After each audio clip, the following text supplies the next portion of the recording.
ذرا سوچو تم برفیلی موسم میں زمین سے کئی فیٹ اوپر پھنس جاؤ اور دور دور تک تمہاری مدد کے لیے کوئی نہ ہو۔ کچھ ایسا ہی ہوتا ہے ہماری آج کی کہانی میں۔ کہانی کی شروعات ایک سکی ریزورٹ سے ہوئی جہاں ڈین، اس کا دوست جوئی اور اس کی گرل فرینڈ پارکر ایک سکی ٹرپ پر آئے تھے۔ ڈین اور جوئی بچپن کے دوست تھے اور ہر سال اس پہاڑ پر سکی کرنے آتے تھے۔ جوئی اکثر لفٹ آپریٹر کو باتوں میں پھنسا کر ٹکٹ میں ڈسکاؤنٹ لے لیتا تھا، لیکن اس بار لفٹ آپریٹر ایک آدمی تھا تو اس کی خوبصورتی کا جلوہ تو نہیں چلنے والا، اسی لیے دونوں نے پارکر کو اس کے ساتھ فلرٹ کر کے ٹکٹ سستی کروانے کو کہا۔ ویسے جوئی کو ڈین کی گرل فرینڈ پارکر کچھ خاص پسند نہیں تھی اور اسے یہ بات بالکل پسند نہیں آئی کہ لڑکوں کی ٹرپ میں یہ اس لڑکی کو کہاں سے لے آیا۔ ڈین نے اس بات کے لیے سوری کہا۔ پھر آخر کار وہ تینوں ایک لفٹ میں بیٹھ کر پہاڑ کی چوٹی کی طرف جانے لگے۔ راستے میں جوئی نے پارکر کو اتنی سگریٹ پینے کو کہا جس پر پارکر نے سامنے سے اس کی بے عزتی کر دی۔ پارکر کہتی ہے بہت پیسہ ہے میرے پاس، کہیں نہ کہیں تو ویسٹ کرنا ہی ہے۔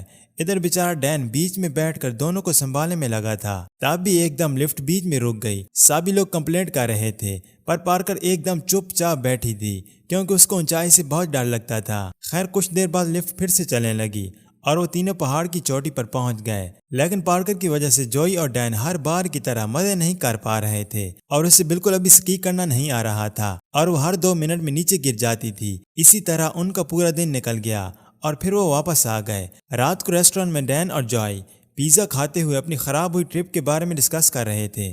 اس بار جوئی نے آئیڈیا دیا کہ کیوں نہ وہ دونوں لاسٹ والی لفٹ پکڑ کر پھر سے سکی کرنے جائیں۔ وہیں پاس کھڑی پارکر نے ان کی ساری باتیں سن لی تھیں اور اپنی غلطی کی معافی بھی مانگی۔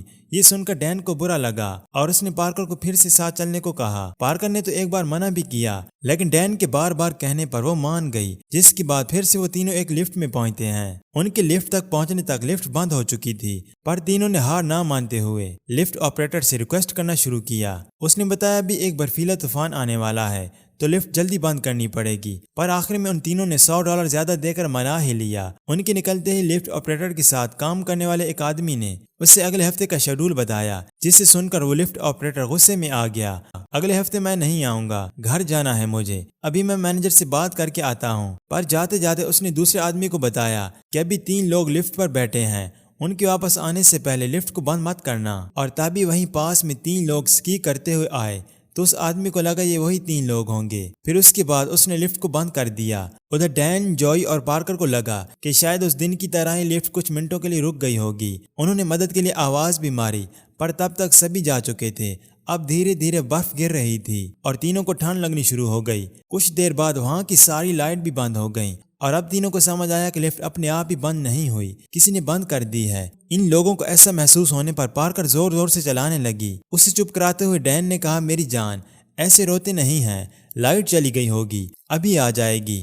تبھی پارکر کو یاد آیا کہ آج سنڈے ہے اور سکی ریزورٹ تو اگلے فرائیڈے کھلے گا اور اگر کوئی بچانے نہیں آیا تو اگلے 5 دن تک انہیں اسی لفٹ میں رہنا پڑے گا۔ وہ تینوں ایک دوسرے کو حوصلہ دے رہے تھے لیکن تینوں کو ہی بہت ڈر لگ رہا تھا۔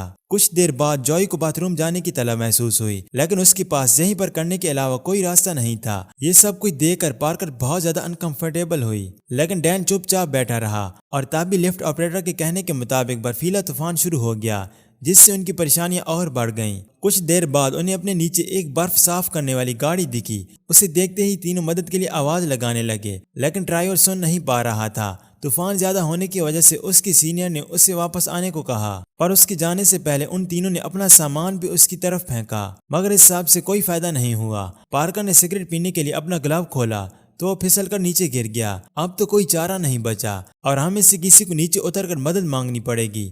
ڈین نے یہ ذمہ داری اپنے ساتھ لینے کو فیصلہ کیا۔ باقی دونوں نے ڈین کو روکنے کی بہت کوشش کی لیکن ڈین کو لگا کہ نیچے برف ہی برف ہے، آرام سے کودوں گا تو کچھ نہیں ہوگا۔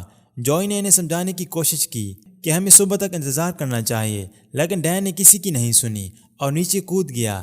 نیچے کودتے ہی اسے پتہ چلا کہ زمین کافی سخت تھی جس سے اس کے دونوں پیر ٹوٹ گئے۔ بہت تیزی سے اس کے جسم سے خون بہنے لگا۔ حالت اتنی خراب تھی کہ اس کے پیر کی ہڈیاں صاف دکھ رہی تھیں۔ ڈین اتنے شوق میں تھا کہ اسے کسی کی آواز سنائی نہیں دے رہی تھی۔ وہ اپنی اس حالت پر بھروسہ ہی نہیں کر پا رہا تھا۔ اس کی مدد کے لیے پارکر نے اپنا سکارف پھینکا جو جا کر ایک درخت پر لٹک گیا۔ پھر جوئی نے اپنے مفلر کا ایک بال بنا کر پھینکا جو ڈین کے پاس گر، پر وہ اتنے درد میں تھا کہ اپنے پاس بڑے مفلر کو اٹھا تک نہیں پا رہا تھا۔ بہت مشکلوں کے بعد اس نے اس سکاف کو اپنے پیر میں باندھا اور جوئی کو رسی سے لٹکا کر ٹاور تک پہنچنے کو کہا، کیونکہ ہر ٹاور پر ایک سری لگی تھی جس کی مدد سے وہ نیچے اتر کر مدد مانگ سکتا تھا۔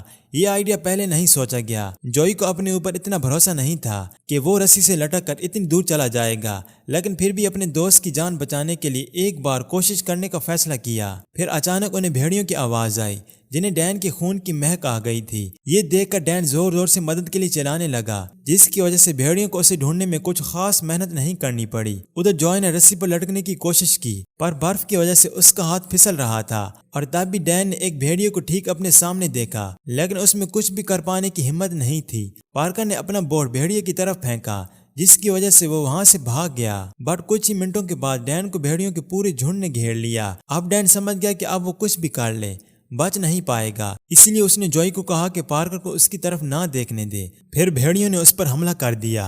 اوپر جوئی نے پارکر کو پکڑ کے رکھا تاکہ وہ ڈین کی طرف نہ دیکھ سکے۔ اس کے بعد وہاں بالکل سناٹا ہو گیا، بس صرف بھیڑیوں کی آوازیں آ رہی تھیں۔ پارکر نے ڈین کی موت کا الزام جوئی پر لگایا، لیکن اس نے یہ ماننے سے صاف انکار کر دیا۔ جوئی نے اپنی صفائی دیتے ہوئے کہا کہ میں نے تو کتنی بار اسے روکنے کی کوشش کی تھی، اب وہ نہ مانے تو میں کیا کرتا۔ اس کے بعد یہ دونوں آپس میں بحث کرنے لگ گئے، لیکن آخر میں وہ ایک دوسرے سے چپک کر صرف رو رہے تھے۔ اگلے دن صبح اٹھنے کے بعد پارکر نے دیکھا کہ اس کا ہاتھ ایک راڈ سے چپک گیا تھا۔ جب اس نے اپنا ہاتھ چھڑانے کی کوشش کی تو اس کے ہاتھ کی کھال اس راڈ سے چپکی رہ گئی۔ دونوں کے حالات بہت خراب ہو گئے اور انہیں پتا تھا کہ وہ یہاں ایک اور دن زندہ تو نہیں بچ پائیں گے۔ جوئی نے فیصلہ کیا کہ وہ سپورٹ ٹاور تک لٹکنے کی کوشش تو ضرور کرے گا، پر پارکر نے اسے کچھ گھنٹے اور انتظار کرنے کو کہا۔ اس کے بعد جوئی تھوڑی دیر اور سو گیا۔ کچھ وقت بعد پارکر نے شرماتے ہوئے اسی جگہ پیشاب کیا۔ وہ گھن اور مرنے کے ڈر سے رونے لگی۔ جوئی کی نیند سے اٹھنے پر دونوں آپس میں باتیں کرنے لگے، اور جوئی نے بتایا کہ وہ کیسے ڈین سے اسکول میں پہلی بار ملا تھا اور آج ڈین نے اس کی مدد کرتے ہوئے اپنی جان گنوا دی۔ اس نے فیصلہ کیا کہ وہ ڈین کی قربانی کو خراب نہیں جانے دے گا۔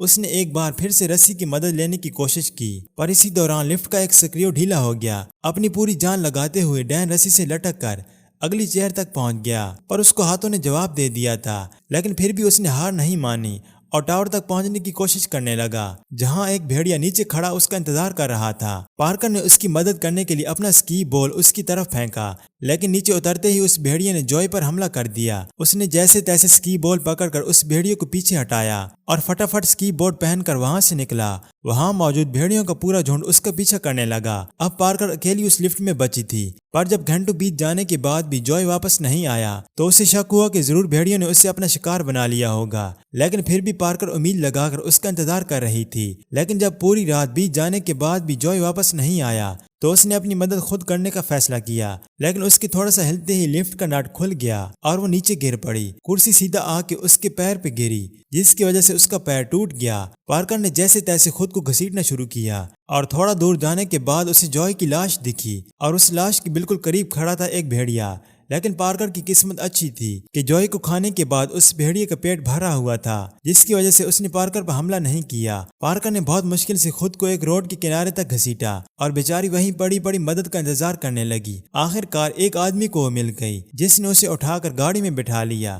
چلو ایک کی جان تو بچی۔ اگر آپ کو موقع ملے تو آپ کہاں جانا پسند کریں گے؟ اس طرح کے مزید موویز ایکسپلینیشن ویڈیوز دیکھنے کے لیے ہمارے چینل کو ابھی سبسکرائب کریں اور ساتھ بنے بیل آئیکن کو بھی دبا لیں تاکہ لیٹسٹ ویڈیو کی نوٹیفیکیشن آپ کو وقت پر ملتی رہے۔